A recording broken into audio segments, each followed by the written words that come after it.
আসসালামু আলাইকুম সুপ্রিয় দর্শক, আমাদের আপডেট সংবাদে আপনাকে স্বাগতম। শুরুতেই জানাবো সংবাদ শিরোনাম।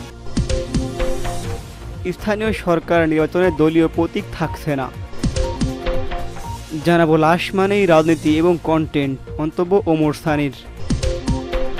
এদিকে সরকারের দুর্বলতা না দেখে বরং উদ্দেশ্য দেখা দরকার, মন্তব্য মির্জা ফখরুলের। সর্বশেষ, বাংলাদেশের বুদ্ধিজীবীদের মেরুদণ্ড নেই, মন্তব্য ফরহাদ মজহারের। শুনছিলেন সংবাদ শিরোনাম, এখন থাকবে বিস্তারিত। প্রথমেই জানাবো, স্থানীয় সরকার নির্বাচনে দলীয় প্রতীক থাকছে না। স্থানীয় সরকার নির্বাচনে আর দলীয় প্রতীক থাকছে না বলে জানিয়েছেন অন্তর্বর্তী সরকারের স্থানীয় সরকার, পল্লী উন্নয়ন ও সমবায় এবং যুব ক্রীড়া মন্ত্রণালয়ের উপদেষ্টা আসিফ মাহমুদ সজীব ভুঁইয়া।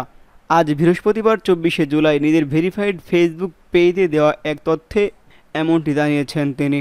আসিফ মাহমুদ সজীব ভুঁইয়া বলেছেন, স্থানীয় সরকার নির্বাচনে থাকছে না দলীয় প্রতীক।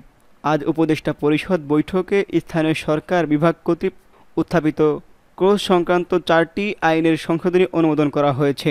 পরে আরেক পোস্টে তিনি জানান, সিটি কর্পোরেশন, পৌরসভা, উপজেলা পরিষদ, ইউনিয়ন পরিষদ নির্বাচনে থাকছে না দলীয় প্রতীক।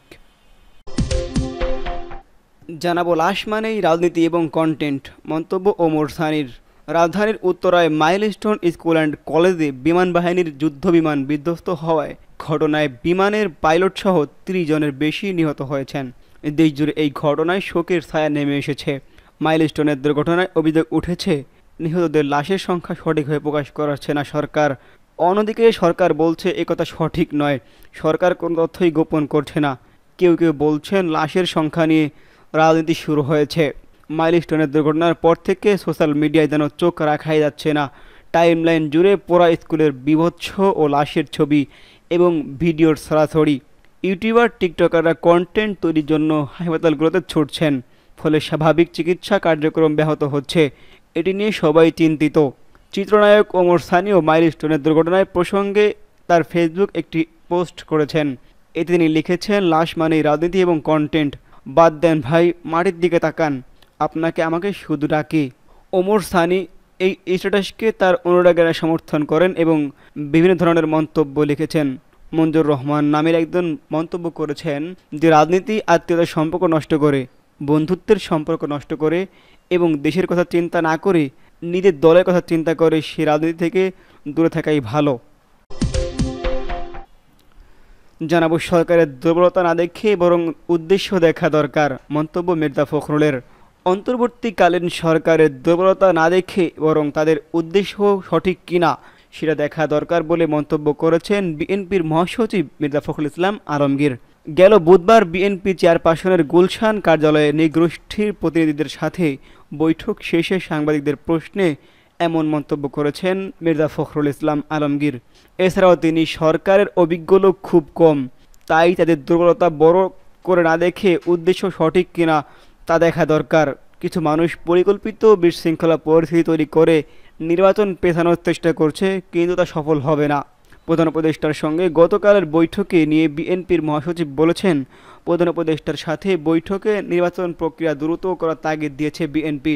দেশে যখনই সংকট তৈরি হয় তখনই রাজনৈতিক দলগুলোর সাথে আলোচনা করা অন্তর্বর্তী সরকার। সেই ধারাবাহিকতায় গতকালের বৈঠকে যোগ দেয় বিএনপি।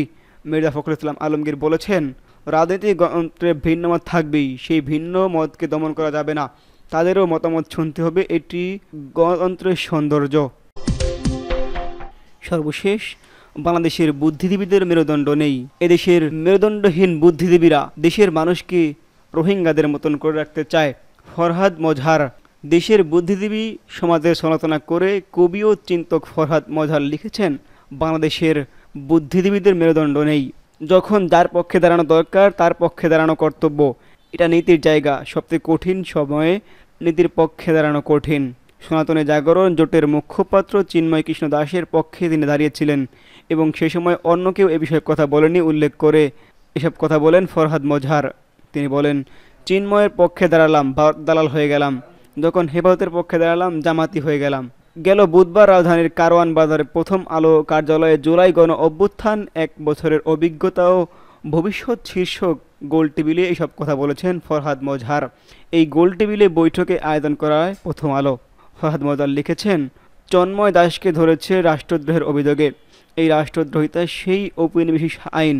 এই আইনের পক্ষে ওই ছেলেগুলো দাঁড়িয়েছে যারা গণ অভ্যুত্থান করেছিল, যাদের বিরুদ্ধে আগেই রাষ্ট্রদ্রোহের অভিযোগ আনা হয়েছিল। ওদের সেই আইনটির বিপক্ষে দাঁড়ানোর সাহস হলো না। সনাতন ধর্মাবলম্বীদের নাগরিক অধিকারের পক্ষে দাঁড়ানোর কথা উল্লেখ করে ফরহাদ মজহার বলেছেন, তারা চিন্ময় দাস বিচার হোক, তাকে জামিন দিলেন না, একটা হত্যাকাণ্ড ঘটে গেল, এগুলো আমরা হতে দিয়েছি। গণ অভ্যুত্থানের পরও কিছু বদলায়নি উল্লেখ করে মজহার বলেছেন, 8ই আগস্টের পরে শেখ হাসিনার সংবিধানের অধীনে চলে গেছে। এর মানে হচ্ছে যেসব প্রতিষ্ঠান সমালোচনা করেছেন সেসব প্রতিষ্ঠান বহাল তবিয়ত আছে। আমলাতন্ত্র, বিচার বিভাগ, বুদ্ধিজীবী, বিশ্ববিদ্যালয় সবই আগের জায়গায় আছে, কিন্তু কিছুই পরিবর্তন হয়নি, এমন মন্তব্য করেছেন ফরহাদ মজহার।